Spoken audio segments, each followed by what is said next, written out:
In this tutorial, I'm going to show you how you can sign in to Microsoft Copilot and start using this Microsoft Copilot chatbot. If you find this video helpful, I'll kindly request that you support me by liking the video and also by subscribing to my channel. My name is Isaac and this is A Minute with AI. Now, the first thing you need to do is to open a new tab on your computer and then just go ahead and search Copilot. Just like that, and then search on it.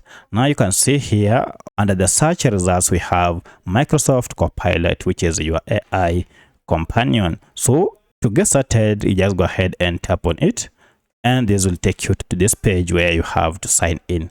To sign in, it is quite simple.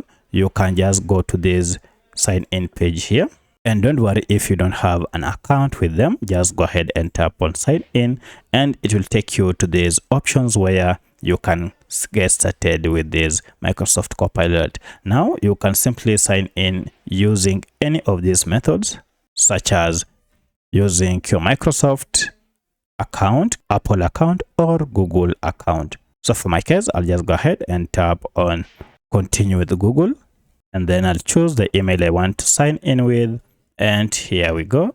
I'm signed into it. So from here, you can now proceed and add your details, such as maybe the date and month of birth, your country, and then tap on continue. And here we go.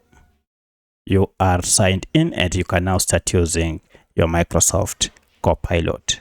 So once you start using your Microsoft Copilot, you'll find your history here. If you go to this sidebar and open it, you'll be able to see all your conversations, and you can toggle this to hide or show.